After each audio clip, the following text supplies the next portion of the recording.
பிரதமர் அவர்கள் 7 கண்டிஷனை போட்டிருக்காரு திரு நரேந்திர மோடி. முதலாவது கண்டிஷன் என்ன சொல்லியிருக்காருன்னு சொன்னா, நீங்க வந்து ஒர்க் ஃப்ரம் ஹோம். மத்திய கிழக்கில் ஏற்படுகிற ஒரு பிரச்சனை தான், ஹெர்மூஸ் வளைகுடா தான். இன்னைக்கு அமெரிக்கா ஈரான் போறதான் அவர் வேற வடிவில் சொல்றாரு. ஆனா தங்கம் வாங்காதீங்க. தங்கம் வாங்கினா இந்தியாவுடைய ஃபாரெக்ஸ் கேஸ் அப்படின்னு சொல்லுவாங்க, அந்நிய செலவாணி. ஓராண்டுக்கு நீங்க தங்கம் வாங்காதீங்க அப்படின்னு சொல்றாரு. என்ன காரணம் சார்? ஓராண்டு என்பது இந்த போருக்கான ஒரு மெஷரா வச்சிருக்கு. அமெரிக்கா 17,000 டன் அங்கிற அளவுக்கு அவங்க வைத்திருக்கிறாங்க. அமெரிக்காவோட அதிகமாக டன்னை வந்து அவங்க மலை போல இப்ப தங்கத்தை வாங்கி குவிக்கிறாங்க. இப்ப இந்திய அரசாங்கத்தில் நமக்கு இருக்கிற 800 டன் தான் தங்கம் இருக்கிறது. மெரிபா பன்னீர் சோடா, ஐ ட்ரஸ்ட் மெரிபா. அப்ப அரச கஜானாக்குள் தங்கத்தை சேர்ப்பதற்காக அவர் மக்களை தடை செய்கிறாரா? ஒரு கேள்வி வரும். மக்கள் பயன்பாட்டில் இன்னைக்கு நமக்கு 50,000 டன் கூட இருக்கும். பத்மநாத சுவாமி கோயிலே எவ்வளவு டன்னேஜ் இருக்கு, அதெல்லாம் அரசு கணக்கு பண்ணாது. அரசு ஒரு குடோன்ல எவ்வளவு தங்கம் வச்சிருக்கிறாங்க. இந்திய அரசாங்கத்திற்கு அதிக தங்கங்கள் தேவை இருக்கனால பொது பயன்பாட்டிற்கு நீங்கள் அதிக தங்கத்தை வேகாதீர்கள். அதிக தங்கம் கொடுத்து வாங்கும் போது இந்திய சல்லி அதிகமாக வெளிநாட்டில் போகும். அப்படி இருக்கும்போது நமக்கு டாலருடைய மதிப்பீடு அதிகரிக்கும். இதன் காரணமாக அவர் இந்தியாவில் வந்து தங்கத்தை பயன்படுத்துவதை தடை செய்கிறார். இந்தியா தயவுசெய்து இம்போர்ட் பொருட்கள் வாங்காதீங்க. அந்த 7 பாயிண்ட்ல வெளிநாட்டிலிருந்து இறக்குமதி செய்வதை நீங்கள் நிறுத்த. ஏன் வெளிநாட்டிலிருந்து இறக்குமதி செய்வதை நிறுத்த வேண்டும் என்றால் இந்தியாவினுடைய பணவீக்கம் அதிகரிக்கும். ஃபெர்டிலைசரை தடை செய்கிறார், சுற்றுலா போறதை தடை செய்கிறார், பொது போக்குவரத்தை பயன்படுத்த செய்கிறார், ஒர்க் ஃப்ரம் ஹோம் என்றும் சொல்லியிருக்கிறார். ரிஃப்ளெக்ட் வாய்ஸ் நேயர்களுக்கு வணக்கம். இன்றைய சிறப்பு நேர்காணலில் நாம் சந்திக்க இருக்கின்ற சிறப்பு விருந்தினர் அரசியல் சமூக திறனாய்வாளர், மூத்த பத்திரிகையாளர் சுஃபியான் அவர்களை வரவேற்று நிகழ்ச்சிக்குள் செல்வோம். சார் வணக்கம். ஈரான், அமெரிக்கா, இஸ்ரேல் போர் இதை குறித்து நம்ம தொடர்ந்து பேசியிருக்கிறோம். இந்திய பிரதமர் நரேந்திர மோடி அவர்கள் பல்வேறு விஷயங்களை நேற்று பேசியிருக்கிறாரு. எல்லோரும் வீட்டிலிருந்து வேலை செய்யணும், நகை வாங்கிறத ஒரு ஆண்டுகளுக்கு நீங்கள் வாங்க வேண்டாம் அப்படின்ற மாதிரி பல்வேறு விஷயங்களை சொல்லியிருக்கிறாரு. முதல்ல இந்திய பிரதமர் இப்படி சொல்ல வேண்டிய என்னென்ன விஷயங்களை சொல்லியிருக்காரு, இப்போ அந்த போருடைய சூழல் என்னவாக இருக்குது, இந்த போருக்கும் இந்த கண்டிஷனுக்கும் என்ன என்ன என்ன பொருத்தப்பாடு? இந்திய பிரதமர் சொன்னது ஒரு தனி செய்தி கிடையாது. நீங்கள் கேட்ட இன்டர்நேஷனல் நியூஸ் தான் அது. ஆனால் இந்திய நியூஸ். பிரதமர் அவர்கள் 7 கண்டிஷனை போட்டிருக்காரு திரு நரேந்திர மோடி. முதலாவது கண்டிஷன் என்ன சொல்லியிருக்காருன்னு சொன்னா, நீங்கள் வந்து ஒர்க் ஃப்ரம் ஹோம். எல்லாருக்கும் ஒரு கம்பெனின்னா கார்பரேட் கம்பெனியில் லட்சக்கணக்கான ஆயிரக்கணக்கான பேர் வேலை பார்ப்பாங்க, ஆயிரக்கணக்கில். So totally have to calculate lakhs and lakhs people to working together. அப்போ அதுக்கு வந்து எரிபொருள் ஃபியூயல்ஸ் நிறைய செலவாகும், ஜென்ரேட் ஆகும், எலக்ட்ரிசிட்டி கன்சியூம்ஷன் இருக்கும், இப்படி நிறைய இருக்கும், ஏசி ஓடிக்கிட்டே இருக்கும். இப்போ அதுக்கெல்லாம் வந்து நீங்கள் நிறுத்துங்க. அவருடைய பாயிண்ட் நம்பர் 1, எல்லாருமே வீட்டில் உட்காந்து வேலை பாருங்கள். Point number 1, work from home. Corporate கம்பெனிகளுக்கு தடை. அதுக்காக பலசர கடை வச்சுருப்பான், ஆட்டு கடை வச்சுருப்பான், சின்ன சின்ன ஸ்டேஷ்னரி அதல்ல, டீ கடை வச்சுருப்பான். பெரிய நிறுவனங்களுக்கு 10,000 பேர் ஒர்க் பண்ணக்கூடிய பெரிய மால்கள்லாம் இருக்கும். இந்த இன்டர்நேஷ்னல் கார்ப்பரேட்டுகள் தான், அதுதான் ஒர்க் ஃப்ரம் ஹோம். வேறு சர்வீஸ் ஓரியன்டாக இல்லை. இது சர்வீஸ் ஓரியன்ட் தான், மேனுஃபேக்சர் ஓரியன்டாக இல்லை. சர்வீஸ் ஓரியன்ட் கம்பெனிகள்லாம் முடிஞ்ச அளவு வீட்டிலையும் செய்யுங்க. இப்போ நம்ம ஐடி ப்ரொஃபஷன்ஸ் எல்லாருமே அப்படி தான். 2வது, 1 வருஷத்துக்கு தங்கம் வாங்காதீங்க. 3வது, அவர் சொல்கிறார் வெளிநாடுகளுக்கு செல்வதை தவிர்த்து கொள்ளுங்கள் முடிந்தவரை. 4வது, எடிபிள் ஆயில், அதாவது சார் வீட்டில் பயன்படுத்தக்கூடிய சமையல் ஆயிலை குறைங்க. 5வது, நீங்கள் வந்து ஃபெர்டிலைசர், பெஸ்டிசைடு கொஞ்சம் குறைச்சிட்டு தலை உரங்கள் இதெல்லாம் செய்யுங்க. 6வது, இம்போர்ட்டட் சாமானை தவிர்த்துருங்க. இம்போர்ட்டட் சாமானை தவிர்த்துட்டு என்ன பண்ணுங்க, நீங்கள் வந்து இந்தியாவில் கிடைக்கக்கூடிய சாணம், வேப்பம் புண்ணாக்கு, இந்த மாதிரி இதுகளை நீங்கள் பயன்படுத்துங்க. அதுக்கப்புறம் என்ன சொல்கிறாங்க, பொது போக்குவரத்தை பயன்படுத்துங்க. தனித்தனியாக வீட்டுக்கு 3 கார் வச்சுட்டு தெரியாதீங்க. இப்படி ஒரு 7 கண்டிஷன் வைங்களேன். இப்போ எல்லாமே கிட்டத்தட்ட வைக்கும். இப்போ இதுக்கு என்ன காரணம்? இப்போ முக்கியமாக நம்மள்கிட்ட கேட்குற 2 காரணம் இருக்கும். முதலாவது காரணம் என்ன காரணம்னா, ஒர்க் ஃப்ரம் ஹோம் என்பது கிராமங்களில் இல்லை, நகர்ப்புறங்களில் கார்ப்பரேட் கம்பெனிகளில் வேலை பார்க்குறவங்களுக்கு உதவும். இப்போ என்ன பிரச்சனைனா, உலகம் இஸ் பேசிக்லி எக்கனாமி மத்திய கிழக்கில் ஏற்படுகிற ஒரு பிரச்சனை தான், ஹெர்மூஸ் வளைகுடா. இன்னைக்கு அமெரிக்கா ஈரான் போகிறதான் அவர் வேறு வடிவில் சொல்கிறார். இப்போ இன்னைக்கு பார்த்தீங்கன்னா கேஸ் வந்து 7,000 8,000 போயிடுச்சு. அப்போ அந்த 7,000 8,000 போயிட்டு இருக்கிறனால இப்போ என்ன நடக்குதுன்னா, கன்சியூம் பண்ணக்கூடிய பயன்பாட்டில் இருக்கிறவர்கள் நிறைய டீ கடைகளை இந்தியாவில் மூடிட்டாங்க. ஏன்னா 8,000 ரூபா கொடுத்து வாங்க முடியாது. 1,800 ரூபா தான் கொடுத்து வாங்கிட்டு இருந்தாங்க கமர்ஷியல். இப்போ அது வந்து 1,800 2,700 சில்லற 2,800 கிட்ட வந்துட்டு ஒரு 900 சில்லற கவர்மெண்ட் உயர்த்தினாங்க.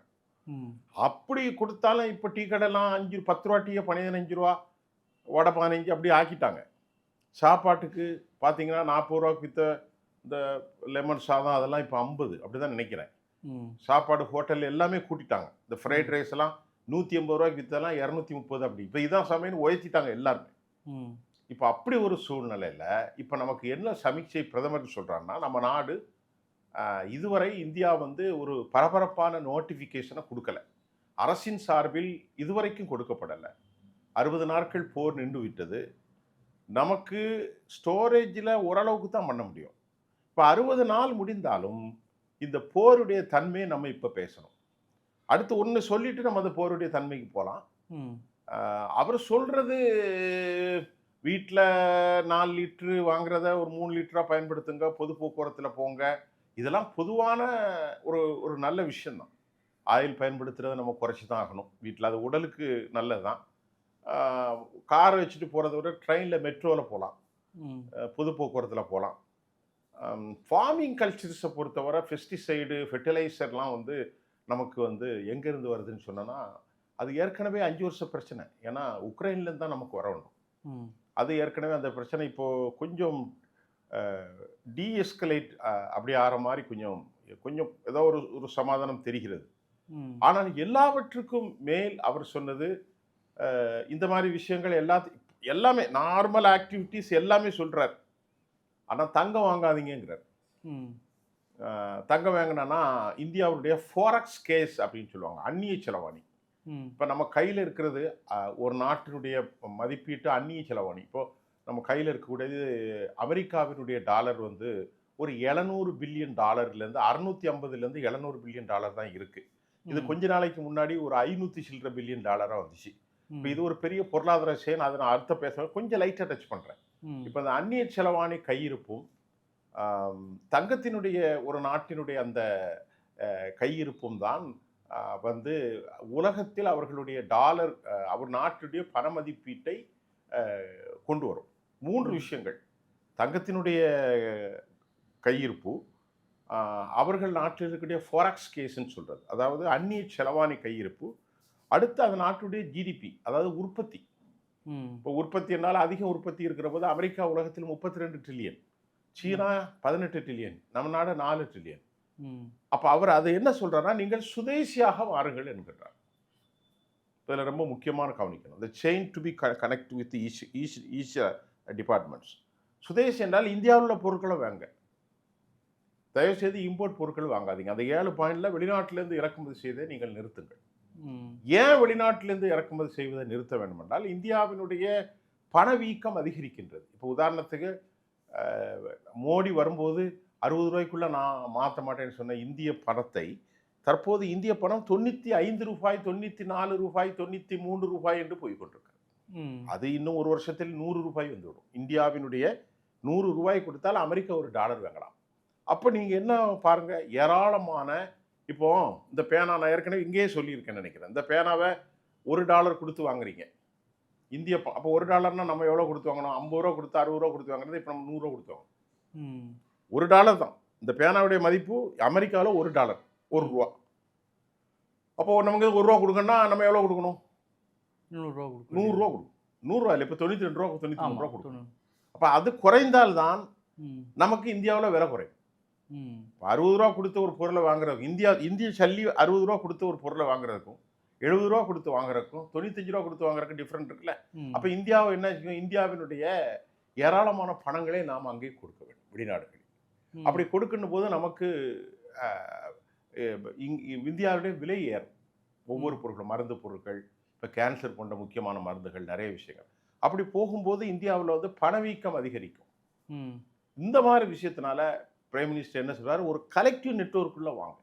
இந்தியாவில் உற்பத்தி ஆகக்கூடிய எல்லா விஷயங்களும் நீங்கள் வேலை செய்யுங்க. இந்தியாவில் இருக்கக்கூடிய பற்பொடி, இந்தியாவில் இருக்கக்கூடிய மசாலா பொருட்கள், இந்தியாவில் இருக்கக்கூடிய ஆடைகள், அயல்நாட்டு இம்போர்ட் பண்ணக்கூடிய எல்லாத்தையும் விட்டுட்டு ஒன்று ரெண்டு இம்போர்ட் பண்ணி தாகணும். சில மென்பொருட்கள், எலக்ட்ரானிக்ஸ் கூட்ஸை தவிர மற்றதெல்லாம் நீங்கள் சுதேசியாக மாறுங்கள். அப்படி அடுத்த ஒரு முக்கியமான தங்க விவகாரத்தில் பொதுவாக எந்த பொருளாதார நிபுணராலும் அன்பிரிடிக்டபிள் அப்படின்னு சொல்றது இல்லை தங்க. அதுதான் சார். இப்போ குறிப்பாக வந்து ஓராண்டுக்கு நீங்கள் தங்கம் வாங்காதீங்க அப்படின்னு சொல்கிறாரு. என்ன காரணம் சார்? ஓராண்டு என்பது இந்த போருக்கான ஒரு மெஷராக வச்சிருக்காரு. இந்த போர் வந்து முடிவடையும். தங்கத்தை பொறுத்தவரை வந்து இன்னைக்கு கிட்டத்தட்ட 2000 டன் அளவுக்கு வைத்திருக்கிறது சீனா. 2500 டன். அமெரிக்கா 17,000 டன் என்கிற அளவுக்கு அவங்க வைத்திருக்கிறாங்க. 2000, 8000, 10,000, 12,000 போய் 17,000 டன் அளவுக்கு அமெரிக்கா வைத்திருக்கிறாங்க. ஆனால் சீனா 2500 டன் என்று சொன்னாலும், வெளிப்படையாக சொன்னாலும் அவர்கள் அதை விட 10 மடங்கு என்று சொல்லப்படுகிறது. அமெரிக்காவோட அதிகமாக டன்னை வந்து அவங்க மலை போல இப்போ தங்கத்தை வாங்கி குவிக்கிறாங்க. இப்போ இந்திய அரசாங்கத்தில் நமக்கு இருக்கிறது 800 டன்னு தான் தங்கம் இருக்கிறது. இது உலகத்தில் பல நாடுகள் இப்போ வந்து பிரிக்ஸ் நாடுகள், அது மட்டும் இல்லாமல் கஜகஸ்தான் போன்ற நாடுகள், எல்லா நாடுகளுமே தங்கத்தை இப்போ இம்போர்ட் பண்ணுறாங்க. அப்போ அரச கஜானாக்குள் தங்கத்தை சேர்ப்பதற்காக அவர் மக்களை தடை செய்கிறாரா? ஒரு கேள்வி வரும். மக்கள் பயன்பாட்டில் இன்னைக்கு நமக்கு 50,000 டன் கூட இருக்கும். பத்மநாத சுவாமி கோயிலே எவ்வளோ டன்னேஜ் இருக்குது, அதெல்லாம் அரசு கணக்கு பண்ணாது. அரசு ஒரு குடோனில் எவ்வளோ தங்கம் வச்சுருக்கிறாங்க, அதை தான் வந்து உலக மதிப்பில் நம்ம போடப்படும். அதனால் இந்திய அரசாங்கத்திற்கு அதிக தங்கங்கள் தேவை இருக்கனால பொது பயன்பாட்டிற்கு நீங்கள் அதிக தங்கத்தை வாங்காதீர்கள். அதிக தங்கம் கொடுத்து வாங்கும்போது இந்திய சல்லி அதிகமாக வெளிநாட்டில் போகும். அப்படி இருக்கும்போது நமக்கு டாலருடைய மதிப்பீடு அதிகரிக்கும். இப்படி பல காரணங்கள் அது உண்டு. இதன் காரணமாக அவர் இந்தியாவில் வந்து தங்கத்தை பயன்படுத்துவதை தடை செய்கிறார். இந்தியாவுடைய ஆயில் பயன்படுத்த வேண்டும் தடை செய்கிறார். ஃபெர்டிலைசரை தடை செய்கிறார். சுற்றுலா போகிறதை தடை செய்கிறார். பொது போக்குவரத்தை பயன்படுத்த செய்கிறார். ஒர்க் ஃப்ரம் ஹோம் என்றும் சொல்லியிருக்கிறார். இப்படி ஒரு 6-7 கண்டிஷனை பிரைம் மினிஸ்டர் மோடி போட்டிருக்கார். சரிங்க, இது எப்போ சரியாக வரும்? இது இப்போ நம்ம கேட்ட நெக்ஸ்ட் டைம் எப்போ சரியாக வரும் அப்படி என்றால் இப்பொழுது சரியாக வருவதை போல தெரியவில்லை. மெரிபா பன்னீர் சோடா. I trust மெரிபா.